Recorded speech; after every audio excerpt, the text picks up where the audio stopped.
Bonjour à tous et soyez les bienvenus dans ce nouvel épisode de podcast Mode d'emploi. Aujourd'hui, on va parler de l'idée de lancer un podcast en 2025. Il y a 1001 raisons de le faire, des raisons qui sont peut-être pas encore très claires pour vous aujourd'hui. Donc ce que je vous propose, c'est de vous expliquer ce que moi je peux vous amener, pourquoi le podcast c'est bien et qu'est-ce qu'il peut vous amener à vous, surtout. Moi, j'adore ce format parce qu'on a beaucoup de temps à disposition, ça crée de la connexion et puis on peut parler. Moi, j'adore ça, mais parler pour de vrai, parler avec de l'authenticité et puis expliquer ce qu'on fait, c'est hyper intéressant pour vous, mais aussi pour les gens qui écoutent. Malice. Podcast. Mode d'emploi. Que vous soyez entrepreneur, passionné par ce que vous faites ou indépendante/indépendant ou même simplement curieux du monde du podcasting, vous êtes au bon endroit. Dans Podcast Mode d'emploi, je vous dévoile tous les secrets du podcast, comment l'utiliser pour booster votre entreprise, capter l'attention de votre audience ou tout simplement faire passer votre message de manière authentique et impactante. Vous n'imaginez pas tout ce que l'on peut faire avec un peu de malice. Le podcast, c'est un marché qui explose. Si on parle d'une statistique mondiale, en 2020, il y avait 485 millions d'auditeurs. En 2025, donc 5 ans plus tard, on vise les 800 millions. Ça a presque doublé en 5 ans. Ça fait beaucoup d'oreilles à captiver. Alors bon, on parle du monde entier. Ça prouve quand même que la tendance globale est donc largement à la hausse. Il y a de très grandes entreprises qui proposent des podcasts depuis plusieurs années déjà, comme Microsoft, Hermès, le New York Times aussi. Peut-être que vous avez déjà entendu parler de Modern Love. Modern Love, à la base, c'est un podcast du New York Times qui parle d'histoires d'amour qui sont expliquées, des histoires d'amour un peu standard. Chacun raconte sa vision de la chose et c'est devenu une série télé sur Amazon Prime. Alors on parle du New York Times, mais c'est la preuve que ça marche. Et vous, votre podcast à vous, il est où dans tout ça ? Pourquoi est-ce que le podcast cartonne autant ? Pour plusieurs raisons. Déjà, c'est simple, c'est pas cher et c'est puissant. Donc pour un auditeur, c'est hyper intéressant, c'est facile à consommer, où que vous soyez, on en a déjà parlé, que vous soyez en voiture, en train de faire du sport, en train de cuisiner, en train de faire le ménage, vous pouvez écouter un podcast sans avoir besoin de regarder une image. C'est accessible aussi à tous les sujets, vous trouvez des podcasts sur à peu près tout aujourd'hui. Si vous êtes fan d'équitation, si vous êtes fan de sport, si vous êtes fan de développement personnel, vous trouvez vraiment tout ce que vous voulez en format podcast. Et c'est assez économique à produire si on compare ça avec de la vidéo par exemple, ou avec un produit que vous allez devoir faire passer à la télévision, etc. C'est assez économique aussi dans le sens où il n'y a pas besoin d'avoir un studio gigantesque. C'est une fausse croyance de penser qu'on a besoin d'un studio professionnel pour enregistrer un podcast. C'est pas vrai. Là par exemple, moi je suis installée à mon bureau, dans ma maison, et je vous enregistre ce podcast sans problème. Vous voyez, vous comprenez très bien ce que je dis et ça suffit. Il n'y a pas besoin d'avoir une production à la Steven Spielberg. Juste un micro, vous, une idée claire et vous pouvez lancer votre podcast. Tout le monde peut avoir son podcast. Une coiffeuse, un avocat, une PME. La coiffeuse pourra parler des nouvelles tendances, de l'entretien des cheveux, des gestes à faire ou à ne pas faire, l'entretien de sa barbe. L'avocat, lui, pourra donner des conseils juridiques sur des sujets populaires, par exemple comme le bail à loyer, les problèmes de voisinage. Une PME peut parler de ses services, de ses produits. Elle donnera dans son podcast des conseils qu'elle donne aussi à sa clientèle en direct. Le vrai pouvoir du podcast, c'est la confiance que vous installez avec les gens qui vous écoutent. Vous mettez en avant votre marque et votre crédibilité avec votre voix. Vous voulez que votre audience vous écoute, vous fasse confiance et achète chez vous, vous pouvez soit dépenser des milliers en publicité, soit leur parler directement dans les oreilles. Ça crée un lien émotionnel beaucoup plus fort. Vous pouvez utiliser votre voix comme levier de confiance et vous pouvez parler de votre marque avec authenticité. Un bon podcast, c'est un petit peu comme une newsletter audio. C'est régulier, c'est utile à la personne qui l'écoute et c'est intime. On en a déjà parlé, c'est vrai que si vous créez un lien avec la personne qui vous écoute régulièrement, elle va avoir beaucoup plus confiance en vous et en ce que vous pouvez lui proposer parce qu'elle vous connaît déjà, un petit peu en tout cas. Et si votre podcast devenait aussi votre meilleur commercial ? Vous avez un podcast à vous. Vous êtes donc libre d'y faire ce que vous voulez. Il n'y a pas de règles précises dans un podcast. Vous pouvez faire ce que vous voulez. La seule limite, c'est votre imagination. Vous pouvez par exemple inviter qui vous voulez pour parler avec vous. Ça peut vous permettre d'offrir une plateforme de visibilité à un potentiel client pour aussi lui montrer que vous voulez lui donner de la valeur, ou alors à un bon client qui est déjà installé chez vous pour le remercier. Les gens, ils adorent parler d'eux.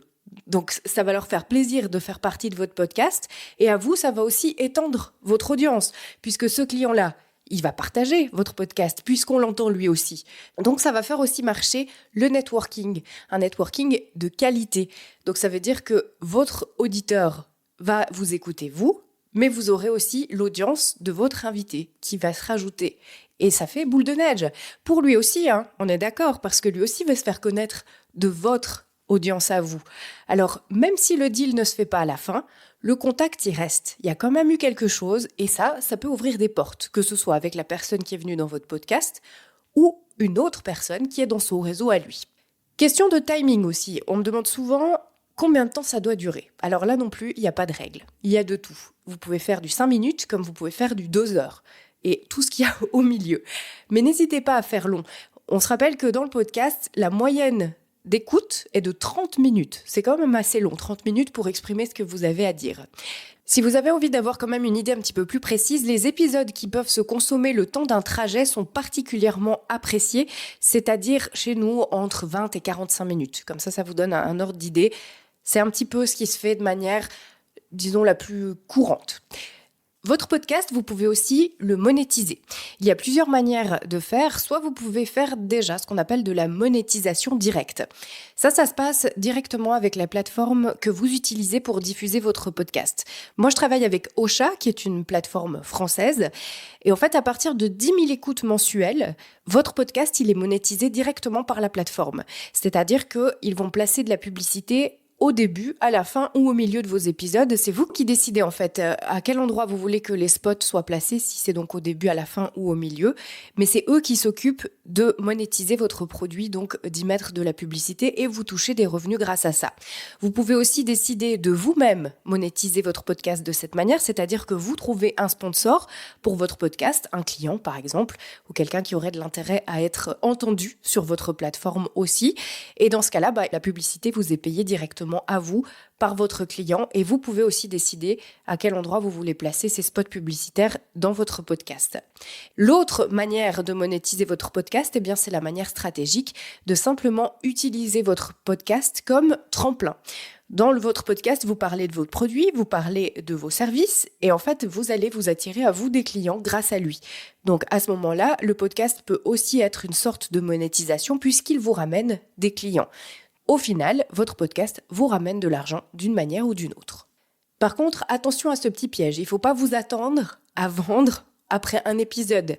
Vouloir vendre sans avoir d'audience, c'est comme crier dans le vide. Ça ne sert pas à grand-chose. D'abord, il faut que vous apportiez de la valeur.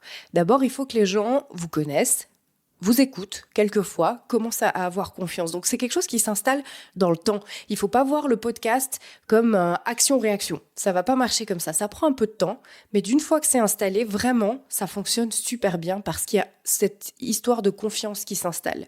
Et c'est toujours mieux d'avoir une trentaine d'écoutes, mais qui reviennent chaque semaine ou chaque mois, comme vous avez décidé de planifier votre podcast, des auditeurs de valeur, plutôt que de se dire j'ai 5000 écoutes par épisode, mais finalement, c'est 5000 écoutes qui ne me rapportent rien. Donc, ne visez pas le nombre de likes, comme on dit sur les réseaux sociaux. C'est pas la même chose. Il ne faut pas s'attendre à avoir des milliards d'écoutes dès le premier épisode. Ça prend du temps. Mais je vous promets que ça vaut la peine de prendre ce temps-là. Et je vous rappelle qu'un podcast, c'est pas juste du son, c'est une usine à contenu. Si votre épisode il est bien pensé, c'est facilement 10 contenus recyclables. Des vidéos, des articles, des posts, des citations, ça peut tourner tout seul pendant que vous dormez. Ça, c'est magique. Il y a des gens qui vont écouter peut-être un épisode que vous avez sorti il y a 6 mois en arrière. Il va revenir sur le devant de la scène parce que le sujet est d'actualité ou parce que la personne découvre à ce moment-là votre podcast. Donc, c'est pas parce que vous l'avez fait il y a 6 mois qu'il n'existe plus. Il est toujours là. Je vous ai parlé tout à l'heure de Ocha avec qui je travaille et alors un outil comme celui-là, c'est vraiment génial. Il va automatiser beaucoup de choses pour vous. En fait, vous pouvez préparer le lancement, il y a un calendrier éditorial, donc vous pouvez planifier vos posts sur les réseaux sociaux directement depuis la plateforme. Vous pouvez créer des clips avec une partie du son qui est dessus pour la promouvoir. Il va faire pas mal de travail pour vous et ça facilite aussi ensuite le partage de vos épisodes. Ne sous-estimez absolument jamais le pouvoir de votre voix. Votre histoire à vous, elle mérite d'être entendue. Alors maintenant, il faut faire du bruit là autour, il faut vous faire connaître. Et si c'est un monde qui vous est complètement inconnu, que vous ne savez absolument pas comment faire, avec Malice, je vous propose un accompagnement complet. On peut travailler ensemble sur la structure de vos épisodes, comment structurer votre texte pour qu'il soit impactant. Je peux vous aider à choisir aussi le format que vous voulez choisir, que ce soit au niveau de la longueur, que ce soit au niveau de ce que vous voulez mettre à l'intérieur, si vous voulez faire de l'interview, si vous voulez l'incarner vous-même. On peut aussi faire des mix de plusieurs choses différentes. Ensuite, je m'occupe de l'enregistrement, je vous fournis tout le matériel nécessaire, micro, matériel de montage, etc. En général, j'aime bien me déplacer chez vous, parce que ça permet aussi d'être plus à l'aise. Quand on est dans son environnement, c'est plus facile que de venir dans l'environnement de quelqu'un d'autre, faire quelque chose pour lequel on n'est déjà pas super à l'aise. Ça aussi, on peut y travailler. Si vous n'êtes pas à l'aise à l'idée de parler derrière un micro, j'ai des astuces, je peux vous donner des idées, je peux vous donner des astuces pour ne pas trop bafouiller, vous montrer aussi que c'est enregistré, donc on peut tout à fait monter le son si c'est nécessaire. Ensuite, je m'occupe du montage.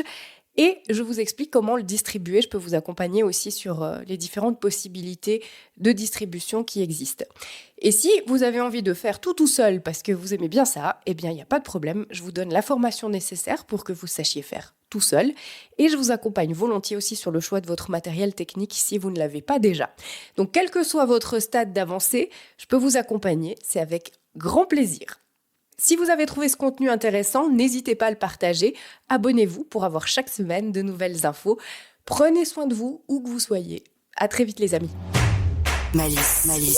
Vous avez aimé cet épisode ? Abonnez-vous à Podcast Mode d'Emploi. Podcast Mode d'Emploi. Et retrouvez-nous chaque semaine pour de nouveaux conseils.